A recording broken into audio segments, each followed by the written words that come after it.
फिर जैसे है ना कि वॉशरूम्स और टॉयलेट्स की बात करें, तो वॉशरूम्स और टॉयलेट्स में नॉर्मली 16 जोन वास्तु में क्या करते हैं कि कमोड की जो पोजीशन होती है तो डायरेक्शंस के बेस पे है ना हम मेटल की स्ट्रिप्स का यूज़ करते हैं। बनी हुई जगह होगी तो पहले कलर का स्ट्रिप्स यूज़ करते हैं चेक करने के लिए कि काम आएगा कि नहीं, उसके बाद है ना मेटल की पट्टियाँ लगाते हैं।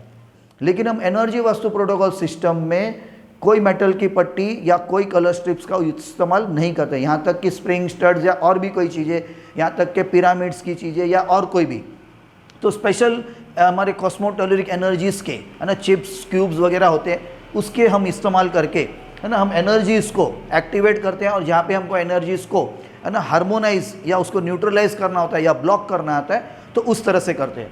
तो टॉयलेट्स और ऐसी जो भी जगहें होती हैं तो हम उसके डोर को, जैसे मैंने बताया कि बाकी के डोर में हम मेन डोर से जैसे एनर्जी फ्लो लाते हैं और है ना बाकी के डोर से एनर्जी फ्लो और अंदर उस रूम तक लेके जाते हैं। लेकिन जो वॉशरूम्स और टॉयलेट्स होते हैं उसमें हम एनर्जी फ्लो को अंदर नहीं लेके जाते हैं। इनफैक्ट वहाँ पे हम वर्चुअल वॉल क्रिएट कर देते हैं, जो ज़्यादातर 16 जोन वास्तु में लोग करते हैं कि मेन डोर गलत जगह पे तो उसको ब्लॉक कर देते हैं। लेकिन हम जहाँ पे भी वॉशरूम्स आएगा आपका उसके डोर की एनर्जीज को ब्लॉक करते हैं। ये डिफरेंस है। एनर्जी वास्तु प्रोटोकॉल सिस्टम में जिस डोर से एनर्जी अंदर नहीं जानी चाहिए हम उसकी एनर्जी को ब्लॉक करते हैं। मेन डोर गलत होगा लेकिन उसको फिर भी एक्टिवेट करते हैं क्योंकि ये मेन सोर्स होता है एनर्जी का। यहाँ पे हम एनर्जी को ब्लॉक करते हैं। तो यहाँ पे हमारे है ना जो कॉस्मोटेलरिक एनर्जीज की हमारी जो चिप्स क्यूब्स होते हैं उसको लगा के हम इसमें एक्चुअल एक वर्चुअल डोर क्रिएट कर देते हैं ताकि एनर्जी फ्लो अंदर ना जाए। लेकिन एज ह्यूमन बींग्स हम जब भी कोई भी जगह में जाएंगे हमारे साथ एनर्जी आनी ही है।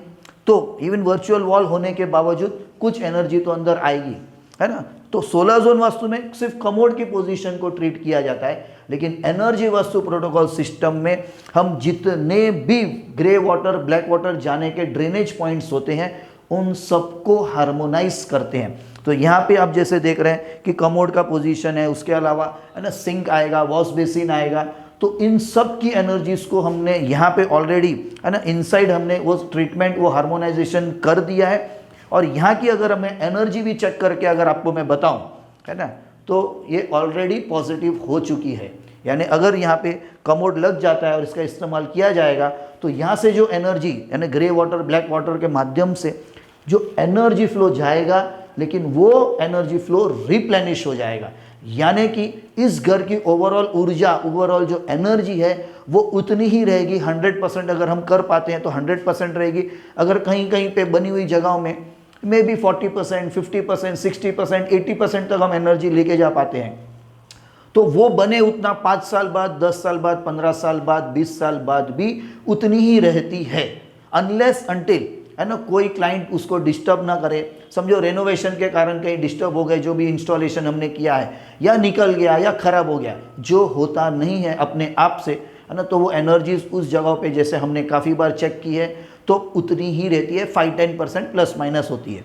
तो वैसे ही यहाँ पे हमने जो करेक्शंस प्लेस किए हैं तो स्पेसिफिक फ्रीक्वेंसीज पे अगर मैं रख के उन आपको बताऊं कि यहाँ की क्या एनर्जीज पॉजिटिव है या नेगेटिव है, तो आप अब देख सकते हैं कि मैंने स्पेसिफिक फ्रीक्वेंसी पे जो हमारा एनर्जी टूल है ना, जिसे हम एक्मॉस का लेकर एंटेना कहते हैं, है ना, उससे अब मैं यहाँ पे एनर्जी को चेक करने वाला हूँ।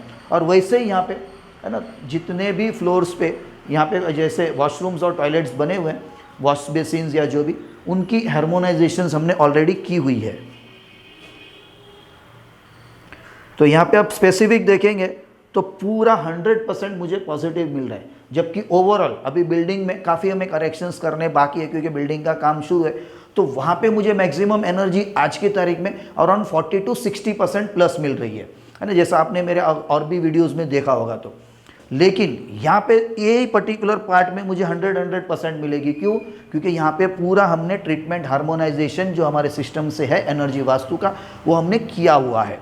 तो इस वॉल को हम है ना वर्चुअल वॉल बना देंगे इस डोर को, और पूरा का पूरा एनर्जी को यहाँ पे मैक्सिमम ब्लॉक करने की कोशिश करेंगे और एनर्जीज को रिप्लेनिश करेंगे जो भी ग्रे वाटर ब्लैक वाटर। तो यही हमारे हर कंसल्टिंग में जहाँ पे भी रेसिडेंशियल करेक्शंस होते हैं, कमर्शियल्स होते हैं या इवन इंडस्ट्रियल भी करेक्शंस होते हैं, वहाँ पे टॉयलेट्स, वॉशरूम्स या जो भी पानी का जाने का जरिया है, वाटर आउटलेट्स, फिर इवन वो बालकनीज का हो सकता है, टेरेस पे हो सकता है, जहाँ से है ना सिर्फ बारिश का पानी जाता है, लेकिन वो हर होल जहाँ से पानी जा सकता है उसको हम हार्मोनाइज करते हैं।